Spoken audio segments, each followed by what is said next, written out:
Selamat datang di channel Senjani Story. Jangan lupa like, komen, dan subscribe biar tetap semangat dalam bercerita.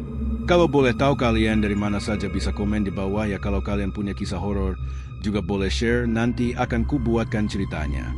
Matahari sore hari itu terasa malas. Merayap perlahan meninggalkan kompleks Gria Kencana. Di dalam rumah bernomor 10, debu dari kardus-kardus yang baru dibongkar masih berterbangan. Bapak Bima, 40 tahun, menyeka keringat di dahinya dengan lengan kaos yang kotor. Di sampingnya, Ibu Rina, 38 tahun, duduk di lantai ruang tamu, bersandar pada tumpukan buku. Wajahnya tampak kelelahan namun lega. Akhirnya, selesai juga urusan angkut-angkut besar ini. Mas, desar Rina sambil memijat tengkuknya. Bima tersenyum lelah. Ya, tinggal merapikan isinya saja, Rin. Tapi setidaknya, malam ini kita bisa tidur di kasur kita sendiri, bukan di atas karpet. Dio, putra mereka yang berusia 8 tahun, sudah terlelap di sofa yang baru saja mereka letakkan. Sejak pagi, Dio menjadi asisten logistik mereka, meskipun lebih banyak bermain dengan kardus kosong. Kini, ia tampak seperti boneka yang kehabisan baterai. Meskipun lelah, hati Bima dan Rina dipenuhi rasa syukur. Pindah dari hiruk-pikuk kota ke kompleks yang tenang ini adalah impian lama mereka. Kompleks Gria Kencana terasa damai, dengan pohon-pohon rindang dan jalanan yang sunyi. Rumah mereka, yang menghadap ke timur, mendapat cahaya matahari pagi yang hangat. Semua terasa sempurna, kecuali satu hal. Mereka belum sempat makan malam. Mereka baru menyadari bahwa semua peralatan dapur, termasuk panci dan piring, terperangkap di suatu tempat di antara tumpukan kardus berlabel dapur, dan peralatan. Kita pesan makanan online saja. Ya, usul Rina.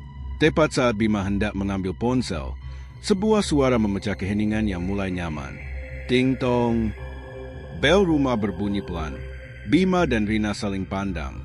Siapa yang bertamu? Mereka bahkan belum sempat berkenalan dengan tetangga manapun. Bima bangkit, membersihkan sedikit debu dari celana pendeknya, lalu berjalan menuju pintu utama. Saat ia membuka pintu, udara hangat senja dan aroma harum masakan yang familiar langsung menyergap indera penciumannya. Di ambang pintu, berdiri seorang wanita parubaya, kira-kira seumuran dengan Ibu Rina, mengenakan baju batik coklat tua yang sederhana namun rapi. Rambutnya digulung longgar, dan di wajahnya terlukis senyum yang sangat tulus. Di tangannya, ia memegang sepiring besar lauk yang ditutup tudung saji rajutan. Assalamualaikum, Nak. Selamat datang, sapanya dengan suara lembut dan ramah. Maafkan ibu mengganggu. Ibu dengar suara ramai-ramai, jadi ibu tahu ada tetangga baru. Ibu cuma ingin menyambut kalian. Bima tertegun sejenak. Keramahan seperti ini jarang ia temukan lagi di kota besar. Waalaikumsalam, Bu. Wah, terima kasih banyak. Saya Bima, Bu.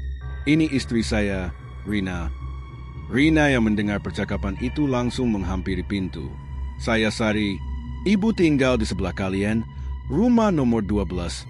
Kata wanita itu, yang selanjutnya akan mereka kenal sebagai Bu Sari. Ia menggeser sedikit tudung saji, memperlihatkan gundukan daging yang berwarna coklat gelap, mengilap dengan bumbu kental. Rendang. Bau rempahnya langsung membuat perut Bima dan Rina bergemuruh. Ibu tahu kalian pasti lelah sekali setelah pindahan. Jadi, jangan repot-repot masak malam ini. Ya, makan saja ini. Masih hangat. Rina meraih piring itu dengan kedua tangan, merasakan kehangatan dari rendang yang baru matang. Ya ampun, Bu Sari, kami benar-benar terharu. Terima kasih banyak. Ini banyak sekali. Bu, besok kami pasti kembalikan piringnya. Sekalian kami mampir untuk berterima kasih secara layak. Bu Sari tertawa kecil. Suara tawanya terdengar seperti gemerisik daun. Tidak usah repot-repot. Soal piring, letakkan saja di teras. Nanti ibu ambil. Kalau mampir, lain kali saja. Ya, ibu selalu sibuk di dapur. Pokoknya, kalian makan yang banyak. Ibu janji, ibu akan sering-sering mengantar makanan untuk kalian. Bima mengangguk tulus. Sekali lagi terima kasih, Bu. Sudah, ibu harus kembali. Selamat menikmati. Nak, Pamit Busari, lalu berbalik dan berjalan perlahan menuju rumah nomor 12. Punggungnya tampak lurus dan tegap sebelum menghilang di balik gerbang rumahnya yang tertutup rapat. Bima menutup pintu, lalu ia dan Rina bergegas membawa piring rendang itu ke dapur. Dio, yang terbangun karena aroma lezat, langsung duduk tegak dan menguap lebar. Malam itu, mereka makan dengan lahap, duduk berdekatan di lantai yang masih penuh kardus. Rendang Busari sungguh luar biasa. Dagingnya empuk, bumbunya meresap sempurna. Rasa pedasnya pas, dan ada sentuhan rasa nostalgia yang membuat mereka merasa seperti pulang ke rumah orang tua. "Mas, kita ini beruntung sekali ya," kata Rina di sela kunyahan. Pindahan ke tempat baru, langsung disambut tetangga sebaik ini. Bima setuju.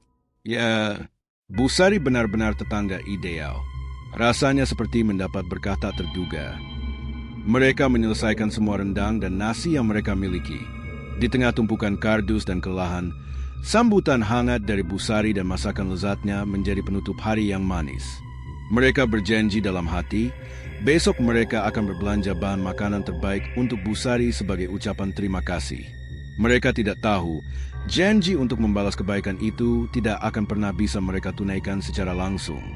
Minggu-minggu pertama kepindahan keluarga Bima berlalu dengan sangat mulus, didominasi oleh dua kegiatan utama, membongkar sisa-sisa barang dan menantikan kedatangan Busari. Sejak hari pertama, Busari menepati janjinya. Minimal 3 hingga 4 kali seminggu, selalu antara pukul 4 sore hingga menjelang maghrib, bel rumah nomor 10 akan berbunyi, dan di sana sudah ada Busari dengan sepiring atau semangkuk hidangan yang berbeda. Ada soto ayam bening yang kuahnya kaya rempah, nasi uduk lengkap dengan lauk pauk sederhana namun nikmat, sayur lodeh yang gurih santan, hingga aneka kue basah tradisional seperti nagasari dan lapis legit yang selalu menjadi rebutan Dio. Makanan itu bukan hanya lezat, tetapi selalu terasa pas di lidah, seolah Busari tahu persis apa yang dibutuhkan keluarga Bima. "Mas, coba cicipi kuah gulai kambing ini. Rasanya seperti ada sentuhan cinta di setiap sendoknya," ujar Rina suatu malam, menikmati makanan yang mereka sebut sebagai berkat Busari. Bima tertawa. Entah kenapa, sejak kita pindah dan rutin makan masakan beliau, Dio jadi lebih berisi dan jarang flu loh. Mungkin ini masakan yang membuat stamina kita kuat. Memang, Dio yang sebelumnya mudah sakit, kini terlihat lebih ceria dan aktif. Makanan dari Busari telah menjadi bagian tak terpisahkan dari rutinitas mereka. Namun, seiring berjalannya waktu dan bertambahnya frekuensi interaksi, beberapa hal kecil mulai mengganggu Rina dan Bima. Hal-hal sepele, tetapi cukup untuk meninggalkan benih-benih keanehan di benak mereka. Pertama, interaksi yang selalu terputus. Setiap kali Busari mengantar makanan, ia tidak pernah menghabiskan waktu lebih dari 2 menit. Bima atau Rina selalu berusaha mengajaknya mampir, sekadar minum teh atau kopi. "Busari, mampir dulu, Bu. Sebentar saja," pinta Rina. "Aduh, maaf, Nak. Ibu masih ada urusan di dapur." "Lain kali saja." "Ya," tolak Busari halus sambil tersenyum, tetapi senyum itu tidak pernah sampai ke matanya. Ia selalu tampak terburu-buru, bahkan saat hari libur. Ia selalu menjauhkan diri dari tatapan mata yang terlalu lama. Kedua, pakaiannya. Dio, sang pengamat cilik, adalah yang pertama menyadarinya. "Ayah, tante saya kenapa pakai baju coklat itu terus?" tanyanya suatu pagi. Bima awalnya menganggap itu hanya kebetulan, tetapi Rina mulai memperhatikan. Benar saja, dalam setiap kemunculan Busari, entah saat ia mengantar makanan, atau saat mereka melihatnya sekilas di teras rumah nomor 12, ia selalu mengenakan baju batik coklat tua yang sama persis dengan motif bunga kecil berwarna krem. Pakaian itu selalu bersih dan rapi, tetapi monoton. Ketiga, ritual piring. Rina selalu mencoba mengembalikan piring atau wadah bekas makanan Busari secara langsung, biasanya di pagi hari. Ia akan mengetuk rumah nomor 12. Namun, ketukan itu tidak pernah dijawab. Jendela dan gorden selalu tertutup rapat. Awalnya Rina berpikir, mungkin Busari tidur larut karena memasak. Tetapi setelah beberapa kali gagal, ia mengikuti instruksi Busari, meletakkan piring di teras rumah nomor 12. Keesokan harinya, piring itu selalu hilang. Suatu subuh, Dio yang terbangun untuk buang air kecil, melihat sekilas dari jendela kamar dan bersumpah melihat bayangan samar seorang wanita dengan baju batik coklat itu membungkuk di teras nomor 12. Ketika Dio berkedip, bayangan itu lenyap, tetapi wadah plastik bekal yang mereka letakkan di sana sudah tidak ada. Dio menceritakan ini, tetapi Bima dan Rina menganggapnya hanya mimpi anak kecil. Keanehan-keanehan itu, meskipun kecil, mulai menumpuk. Puncaknya terjadi di penghujung minggu ketiga. Bima, yang merasa tidak enak karena selalu menerima kebaikan tanpa membalas, memutuskan untuk membeli satu set alat masak mahal sebagai hadiah untuk Bu Sari. Ia bertekad untuk memberikannya secara langsung, tidak peduli seberapa sibuk Bu Sari. Sore itu, sekitar pukul 16.30, Bima membawa kotak hadiah itu dan berjalan mantap menuju rumah nomor 12. Rumah itu tampak sunyi, gerbang besinya berwarna hitam kusam, dan sebagian ket temboknya mengelupas. Bima menekan bel. Ting tong. Keheningan. Ia menekan lagi, kali ini lebih lama. Ting tong. Tidak ada jawaban. Tidak ada gerakan di balik jendela. Bahkan tidak ada suara dari dalam. Bima mengetuk pintu kayu itu dengan kuat. Assalamualaikum, Bu Sari. Ini Bima. Saya cuma mau mengantar ini. Bu Sari ada di rumah? Hanya suara jangkrik dan tiupan angin yang menjawabnya. Rumah itu terasa mati. Bima mencoba mengintip ke celah jendela. Di balik gorden tebal yang berdebu, ia tidak bisa melihat apa-apa. Ia berjalan mengitari teras kecil itu. Di bagian belakang, ia melihat pot bunga yang layu dan rumput yang mulai meninggi di sela-sela ubin. Aneh, kalau Bu Sari rajin memasak, kenapa rumahnya terlihat tidak terawat? Bima mencoba menenangkan dirinya. Mungkin Bu Sari sedang ke pasar besar atau mengunjungi kerabat. Kan dia bilang selalu sibuk. Ia meninggalkan kotak hadiah itu di depan pintu. Ditempelinya kertas ucapan terima kasih. Aku coba lagi besok, pikirnya. Keesokan harinya, kotak hadiah Bima masih berada di tempatnya. Kertas ucapan telah basah karena embun malam. Namun, saat Bima kembali dari jogging pagi, ia menemukan hal yang membuat tenggorokannya tercekat. Di terasnya sendiri, di depan pintu rumah nomor 10, sudah ada semangkuk besar bubur ayam panas, lengkap dengan telur dan kerupuk. Di bawah mangkuk itu, ada piring rendang yang dia kembalikan 2 hari lalu, yang kini dicuci bersih. Di mana kotak hadiah itu? Masih ada di depan pintu rumah nomor 12. Siapa yang mengambil piring rendang itu, dan siapa yang mengantar bubur ayam? Padahal rumah nomor 12 tidak merespons, dan hadiah untuk Bu Sari bahkan belum disentuh. Malam itu, Bima dan Rina tidak bisa tidur. Mereka duduk di ruang tamu, dan Bima menceritakan tentang rumah Bu Sari yang sunyi dan berdebu. Mas, besok kita harus tanya Pak RT. Kita harus tahu siapa sebenarnya Bu Sari itu, kata Rina. Nadanya mulai dipenuhi ketakutan. Mereka tidak tahu bahwa pertanyaan mereka akan terjawab dengan sebuah kenyataan yang jauh lebih dingin dan menakutkan daripada yang bisa mereka bayangkan. Kenyataan yang akan membuat perut mereka mual, bahkan ketika mencium aroma masakan terlezat sekalipun. Pagi tiba, tetapi kecemasan di hati Bima dan Rina tidak hilang bersama dinginnya subuh. Setelah sarapan yang dipaksakan, mereka tidak berani menyentuh bubur ayam yang tiba-tiba muncul di teras. Bima bergegas menuju rumah Pak RT di ujung blok, ditemani Rina yang wajahnya terlihat pucat karena kurang tidur. Pak Ridwan, sang ketua RT, adalah pria parubaya yang ramah dengan kumis tebal dan pembawaan yang tenang. Ia sudah tinggal di Gria Kencana sejak kompleks itu pertama kali dibangun, membuatnya menjadi sumber informasi yang paling dapat dipercaya. Mereka disambut di ruang tamu Pak RT. Setelah berbasa-basi tentang keluhan jalan yang berlubang, Bima akhirnya menarik napas dalam-dalam dan menyampaikan tujuan utamanya. Begini, Pak RT, kami ada sedikit pertanyaan tentang tetangga kami, rumah nomor 12. Bima memulai, mencoba terdengar santai. Bu Sari namanya, wanita parubaya, baik sekali, sering antar makanan ke kami. Seketika, ekspresi Pak RT berubah. Senyum ramahnya lenyap, digantikan oleh kerutan bingung dan sorot mata yang penuh pertanyaan. Pak Ridwan meletakkan cangkir kopinya perlahan, menatap Bima dan Rina bergantian. Nomor 12, Bu Sari? Pak Ridwan mengulang. Suaranya terdengar berat dan ragu. Maaf, Mas Bima, Bu Rina. Sejak kapan kalian bertemu, Bu Sari? Ini. Rina menjawab dengan cepat, "Sejak kami pindah, Pak, kira-kira 3 minggu yang lalu. Setiap sore dia datang. Masakannya enak sekali."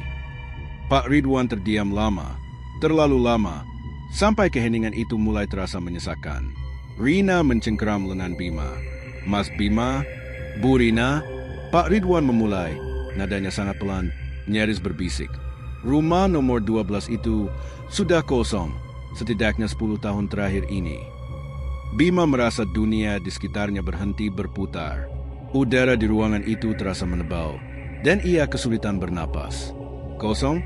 Maksud Bapak, tidak ada yang menempati?" "Bukan hanya tidak ada yang menempati," jelas Pak Ridwan menghela napas panjang. "Rumah itu milik mendiang Ibu Sari. Nama lengkapnya Sari Wulandari. Dia memang tinggal di sana sendirian.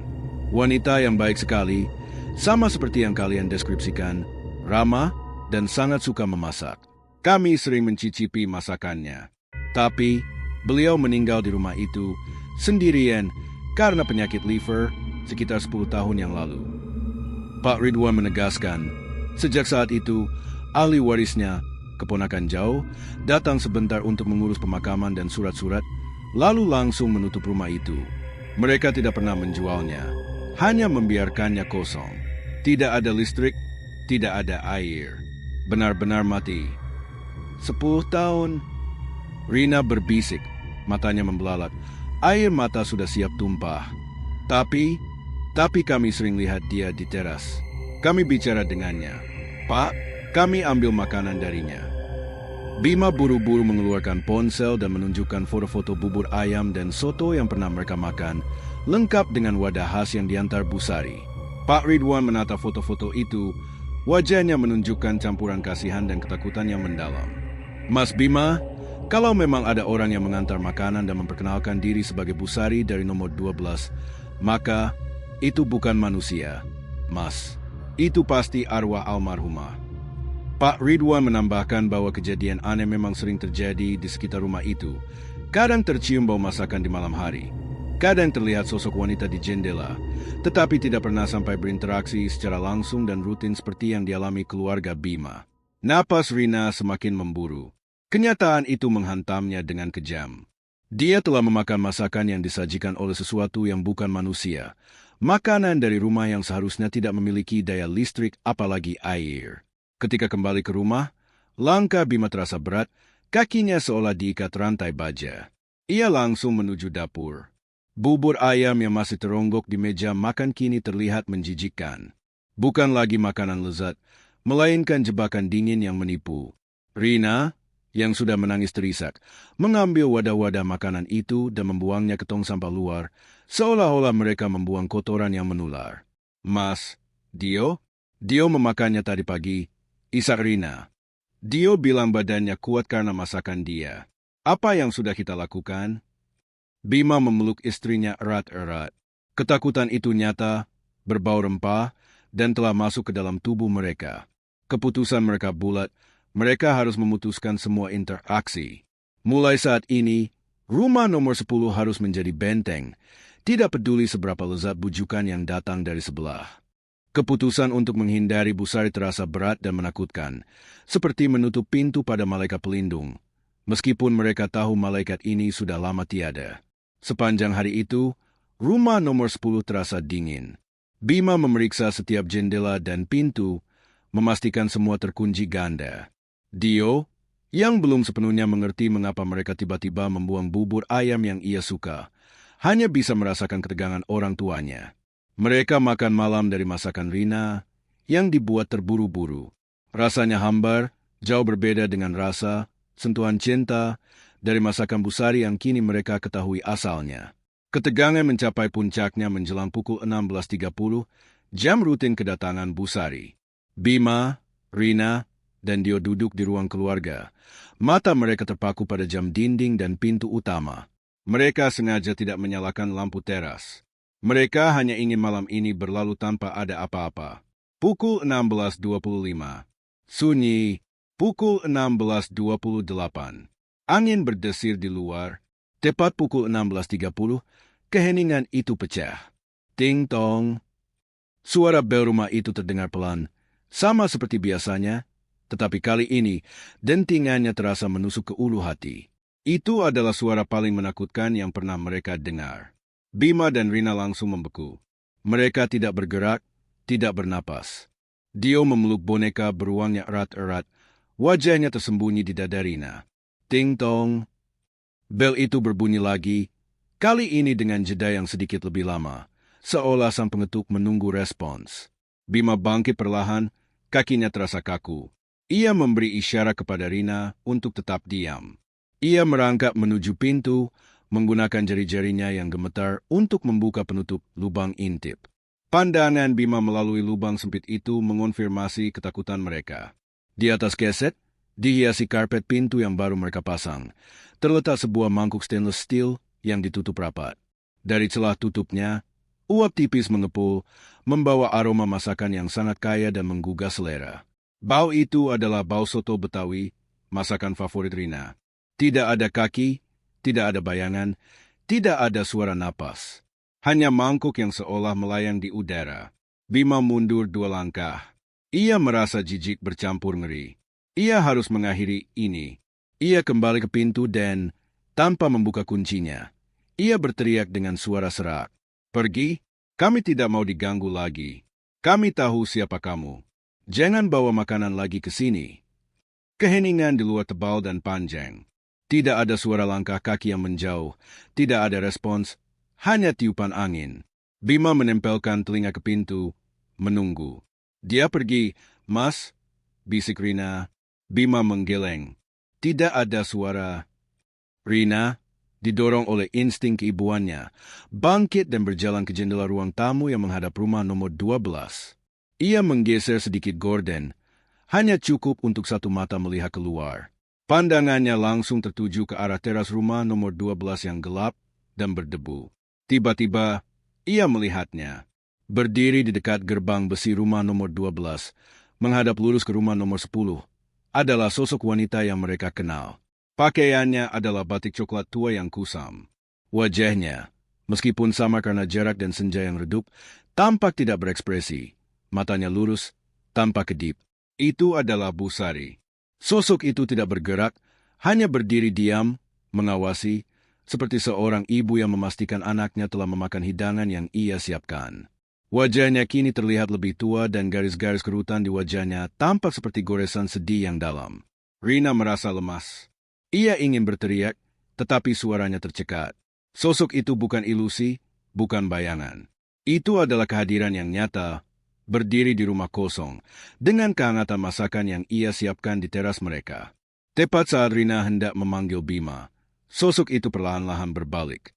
Bukan berbalik seperti manusia yang berputar, tetapi seperti bayangan yang tertarik kembali ke kegelapan. Ia melayang perlahan, masuk ke balik gerbang nomor 12 yang tertutup rapat, dan menghilang ke dalam kekosongan. Rina merosok ke lantai, menangis tanpa suara. Bima langsung menghampirinya. Ada apa, Rin? Apa yang kamu lihat? Dia ada di sana, Mas, isak Rina, menunjuk ke arah rumah nomor 12. Dia menunggu. Dia tahu kita ada di dalam. Dan dia hanya pergi setelah memastikan makanannya sudah diletakkan. Mereka kembali menatap pintu. Aroma soto Betawi yang harum menusuk melalui celah pintu, seolah-olah entitas itu memiliki tujuan yang lebih besar daripada sekadar menakut-nakuti. Dia tidak hanya ingin menakut-nakuti, dia ingin memberi makan. Keluarga Bima kini menghadapi dilema yang mengerikan. Di satu sisi, mereka takut pada entitas tak kasat mata di sebelah. Di sisi lain, mereka mulai takut pada apa yang akan terjadi jika mereka menolak pemberiannya lagi. Pagi itu, rumah nomor 10 terasa seperti penjara, dikelilingi oleh ketakutan dan aroma soto Betawi yang dingin dari teras. Bima dan Rina tidak tidur nyenyak.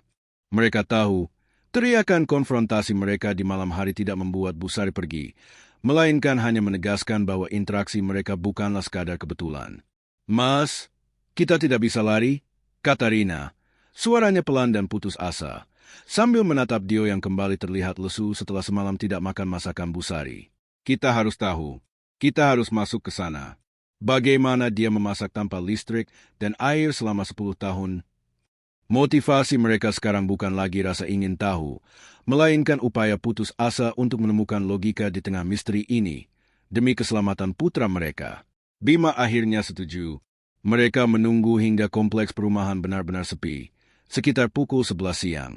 Dengan jantung berdebar kencang, Bima membawa linggis kecil yang ia temukan di gudang, dan Rina membawa senter. Mereka meninggalkan Dio di rumah, dikunci ganda, dengan instruksi keras untuk tidak membuka pintu untuk siapapun. Rumah nomor 12, di bawah terik matahari, terlihat semakin menyedihkan. Gerbang besi yang karatan berhasil dibuka Bima dengan sedikit paksaan pada kunci gembok yang sudah berkarat. Suara kriet nyaring saat gerbang terbuka terasa seperti alarm di keheningan. Memasuki teras, nuansa dingin langsung menyambut mereka. Ubin-ubin tertutup debu coklat tebal yang mengendap selama bertahun-tahun. Bima harus melangkah hati-hati agar tidak meninggalkan jejak kaki yang terlalu kentara. Pintu utama terkunci. Bima memeriksa sekeliling dan menemukan jendela kamar mandi di samping yang sedikit longgar. Setelah beberapa kali dorongan, jendela kayu tua itu terbuka dengan bunyi mencicit yang mengerikan. Bima masuk lebih dulu, diikuti Rina yang menggigil ketakutan. Di dalam, kegelapan dan bau apak langsung menyeruak. Di bawah cahaya senter Rina, ruang tamu terlihat seperti set film horor. Sofa usang ditutupi kain putih kekuningan. Sarang laba-laba tergantung seperti dekorasi Halloween, dan lantai semen tertutup lapisan debu tebal mencetak jejak kaki mereka. Mereka menyusuri koridor sempit. Bau apak bercampur dengan aroma manis yang aneh, seperti aroma bunga melati yang kering. Dapurnya, Mas, bisik Rina, menunjuk ke ujung koridor. Cepat! Mereka tiba di dapur. Disinilah kejutan terbesar. Area dapur itu luas, dengan meja beton dan wastafel tua. Persis seperti area lain, lantai, dinding, dan lemari-lemari kayunya diselimuti debu yang tebal dan lengket. Namun, di tengah kotoran itu, ada anomali yang luar biasa. Kompor gas kuno itu bersih.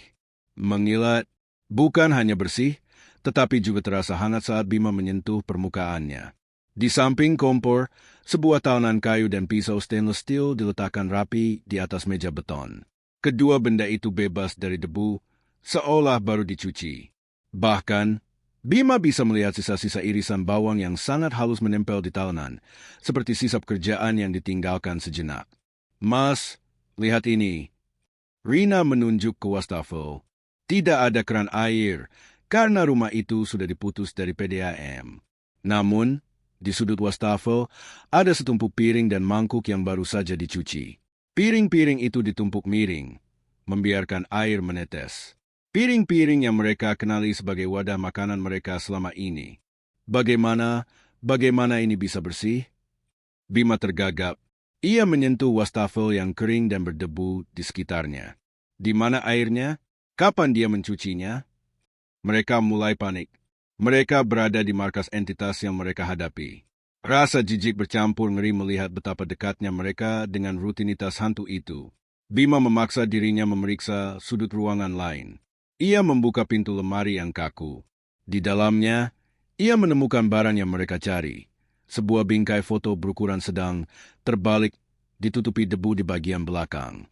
Bima membersihkan debu itu dan membalikkan bingkai. Wajahnya yang tegang langsung berubah. Itu adalah foto hitam putih seorang wanita parubaya, mengenakan kebaya sederhana, rambut digulung rapi, dan tersenyum tulus. Matanya sama persis dengan mata Busari yang mengantar rendang di hari pertama. Sosok yang Rina lihat tadi malam di teras.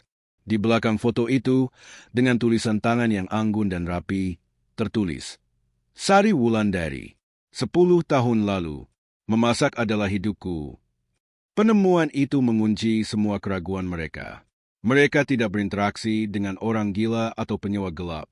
Mereka berinteraksi dengan arwah yang terikat pada kegiatannya memasak.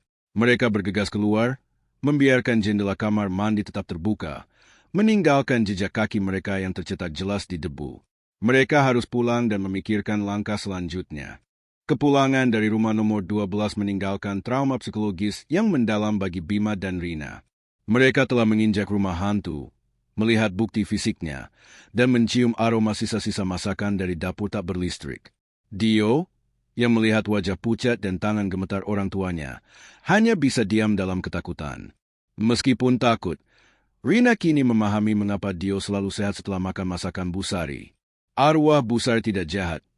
Ia adalah seorang ibu yang terperangkap dalam obsesi keibuan dan kegemarannya memasak, yang kini ia tumpahkan pada keluarga kecil yang baru pindah. Namun, Bima tetap waspada. Hantu tetaplah hantu, Rin. Sekalipun niatnya baik, dia melanggar batas realitas. Apalagi dia sekarang tahu kita tahu tentang dia, dan kita berani masuk ke rumahnya. Sore hari berikutnya, ketegangan kembali memuncak. Pukul 16.30, bel rumah mereka berbunyi lagi. Kali ini hanya sekali, pelan dan pasrah. Bima mengintip dari lubang intip. Di teras, ada sebuah baki kecil yang terbuat dari kayu jati tua, dan di atasnya ada semangkuk besar kola pisang yang masih mengepul, berwarna kuning kecoklatan yang pekat. Aromanya manis sekali, aroma gula merah, santan, dan vanili yang langsung menenangkan saraf. Kolak adalah makanan yang sering dibuat Rina untuk Dio saat Dio sedang sakit. Kali ini, tidak ada teriak-teriakan atau konfrontasi. Kehadiran Busari di teras tadi malah membuat mereka menyadari bahwa ia selalu mendengarkan. Mas, kolak, bisik Rina, air matanya menetes. Dia teringat bagaimana Dio merengek ingin kolak sehari sebelumnya. Busari selalu tahu. Bima berdiri di ambang pintu, tangannya diletakkan di gagang pintu. Kita tidak akan memakannya, Rina. Kita buang. Rina menggeleng keras. Tunggu. Dio sudah lesu sekali sejak 2 hari kita tidak memberinya makanan itu.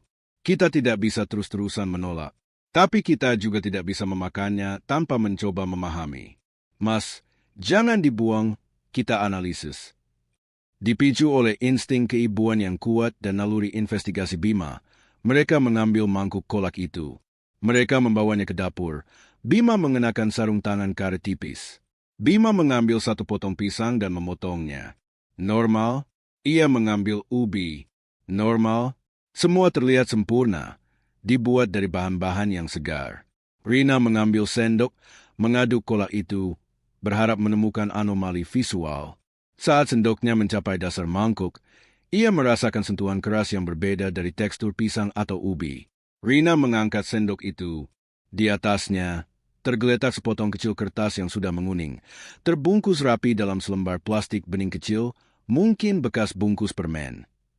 Kertas itu kusam, tampak sangat tua, dan sedikit berminyak karena terendam santan. Dengan tangan gemetar, Rina membersihkan minyak di kertas itu dan membukanya. Tulisannya adalah tulisan tangan yang sama dengan yang ada di belakang foto Busari, tetapi kali ini, tintanya tampak memudar. Rina membaca pesan itu dengan suara bergetar.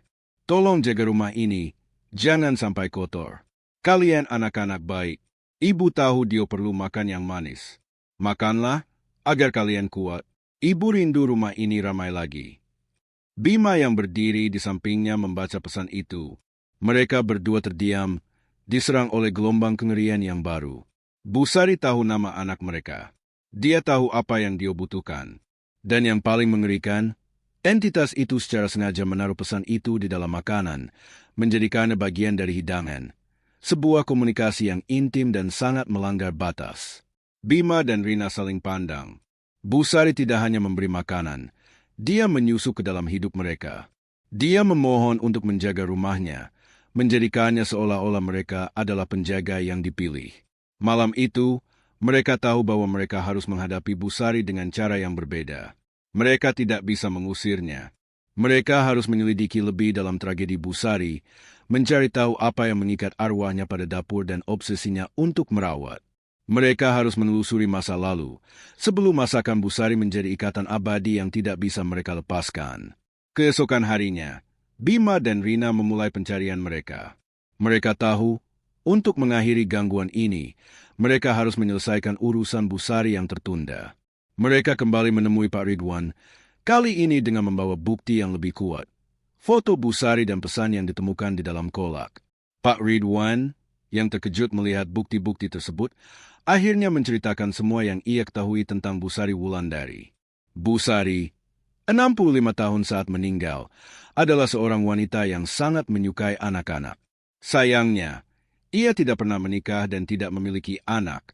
Sejak muda, seluruh hidupnya didedikasikan untuk memasak. Ia pernah membuka usaha catering kecil yang sangat sukses dan selalu menyediakan porsi ekstra untuk anak-anak tetangga yang pulang sekolah. Dia tidak pernah punya anak, Mas, tapi dia mencintai anak-anak seperti miliknya sendiri. Jelas Pak Ridwan. Setiap masakan yang dibuatnya selalu dari hati. Ketika dia sakit liver parah, dia semakin terobsesi dengan makanan. Dia takut jika dia meninggal, tidak akan ada lagi yang memasak untuk anak-anak di kompleks ini. Titik balik tragisnya adalah 1 bulan sebelum kematiannya. Bu Sari sangat akrab dengan keluarga di nomor 10 sebelumnya, namanya keluarga Handoko. Mereka punya seorang putra kecil, seumuran Dio. Bu Sari selalu memasak untuk anak itu. Cerita Pak Ridwan, suaranya tercekat. Tapi, karena Pak Handoko dipindah tugas mendadak, mereka pindah buru-buru. Bu Sari sempat sangat sedih. Dia merasa dia ditinggalkan sendirian. Dia sempat menangis di teras, mengatakan, siapa yang akan memasak untuk mereka sekarang? Tepat sebulan setelah keluarga Handoko pindah, Bu Sari meninggal. Dia meninggal saat sedang menyiapkan adonan kue, sendirian di dapur. Pak Ridwan melanjutkan bahwa ahli waris Bu Sari adalah seorang keponakan bernama Tanti yang tinggal di luar kota dan jarang datang. Bima meminta kontak Tanti dari Pak Ridwan, dan setelah mendapatkannya, ia segera menelepon. Telepon Tanti berdering 3 kali sebelum dijawab. Bima menjelaskan situasi yang dialami dengan hati-hati. Tanti, yang terdengar skeptis di awal, tiba-tiba terdiam ketika Bima menyebutkan baju batik coklat tua yang selalu dikenakan Bu Sari. Baju itu baju kesayangan Tante Sari. Baju yang dia pakai saat terakhir kali dia masak untuk pesta catering besar. Sebelum dia sakit parah, kata Tanti dengan suara menahan tangis. Tanti mengonfirmasi satu hal yang sangat penting. Bu Sari memang memiliki sebuah kotak kecil di bawah laci kompor. Di dalamnya terdapat surat wasiat tak resmi yang ia buat sendiri, yang berbunyi, "Saya hanya minta, kalau rumah ini dijual, pembeli berikutnya haruslah keluarga yang punya anak kecil. Saya hanya ingin ada anak-anak yang mencium bau masakan di dekat rumah ini lagi." Tanti tidak pernah memenuhi wasiat itu. Dia tidak menjualnya, karena merasa belum tega melepas rumah satu-satunya yang penuh kenangan. Bima dan Rina menyadari, kedatangan mereka, keluarga dengan anak kecil, telah memenuhi keinginan Bu Sari yang paling dalam, dan itu telah mengaktifkan ikatan arwahnya pada rumah tersebut. Bu Sari tidak bisa pergi, karena ia merasa punya tugas untuk memberi makan tetangga barunya, persis seperti yang ia lakukan untuk anak di rumah nomor 10 sebelumnya. Mereka harus membebaskan arwah Bu Sari. Satu-satunya cara adalah dengan menyelesaikan apa yang ia tinggalkan. Keluarga Bima memutuskan untuk melakukan ritual perpisahan sederhana yang bersifat simbolis. Mereka tidak ingin bantuan paranormal. Mereka hanya ingin mengutarakan niat baik mereka sebagai sesama manusia, atau lebih tepatnya, kepada arwah tetangga. Malam itu, pukul 16, Bima, Rina, dan Dio berjalan ke rumah nomor 12. Di tangan Rina, ada piring bersih berisi seporsi nasi uduk buatan mereka sendiri, makanan pertama yang Bu Sari berikan pada mereka. Di tangan Bima, ada kotak hadiah peralatan masak yang sempat ia tinggalkan di teras. Dio memegang setangkai bunga melati segar. Mereka membuka gerbang rumah nomor 12 yang sudah berkarat. Di teras, Bima meletakkan piring nasi uduk itu dengan hati-hati, diikuti oleh Rina yang meletakkan kotak hadiah. Bima kemudian berbicara, suaranya mantap, mencoba untuk menembus keheningan yang dingin. "Assalamualaikum, Bu Sari. Kami Bima dan Rina, dan ini Dio. Kami datang bukan untuk mengusir ibu, tapi untuk berterima kasih. Kami sangat bersyukur atas semua masakan ibu yang telah membuat putra kami sehat dan kuat." Rina melanjutkan, air matanya menetes, tetapi ia tersenyum tulus. "Bu Sari, kami tahu ibu sangat rindu memasak untuk anak-anak. Kami sudah dengar cerita ibu. Ibu tidak perlu khawatir lagi. Kami janji, kami akan menjaga rumah kami dan rumah ibu. Kami akan memasak makanan yang enak, dan aroma itu akan sampai di sini, di rumah nomor 12. Ibu tidak perlu repot-repot lagi." Dio, si kecil, meletakkan bunga melati di samping piring. "Selamat istirahat, Tante Sari. Aku janji akan makan banyak masakan Mama." Setelah itu, mereka berbalik. Saat Bima hendak menutup gerbang, ia mendengar suara yang sangat lirih, seperti bisikan angin yang berhembus melalui celah kunci gembok yang berkarat. "Terima kasih, nak, makanlah." Suara itu menghilang secepat ia datang. Bima menutup gerbang. Mereka bertiga berdiri sebentar di depan rumah, menghadap rumah nomor 12 yang sunyi. 5 menit kemudian, mereka kembali ke rumah nomor 10. Saat mereka membuka pintu, aroma yang familiar, aroma yang paling lezat yang pernah mereka cium, memenuhi seluruh rumah. Itu bukan kolak, bukan rendang, melainkan aroma semua masakan terbaik Bu Sari, tercampur menjadi satu, seolah-olah Bu Sari memasak pesta perpisahan untuk mereka. Aroma itu bertahan selama beberapa jam, menenangkan dan menenteramkan. Keesokan harinya, ketika Bima memeriksa teras rumah nomor 12, piring nasi uduk yang mereka letakkan sudah bersih. Kotak hadiah itu hilang. Bu Sari tidak pernah lagi mengantar makanan. Bel rumah nomor 10 tidak pernah lagi berbunyi pada pukul 16.30. Keluarga Bima tetap tinggal di rumah nomor 10 dan hidup mereka kembali normal. Hanya saja, mereka kini memiliki sebuah ritual baru. Setiap kali Rina memasak, ia akan memastikan aroma masakan itu sampai ke teras rumah nomor 12, seolah-olah membalas kebaikan Bu Sari. Kadang, di malam yang sunyi, ketika Rina sedang memasak lodeh atau rendang, mereka berdua akan mencium sekilas aroma manis yang samar, bau melati kering dan gula merah. Itu adalah tanda bahwa Bu Sari, sang tetangga sebelah yang selalu mengantar makanan, telah menemukan kedamaian berkat keluarga baru yang memenuhi wasiat terakhirnya. Kisah mereka di Gria Kencana menjadi pengingat abadi bahwa ikatan paling kuat, bahkan dalam kematian, adalah ikatan perhatian dan keibuan.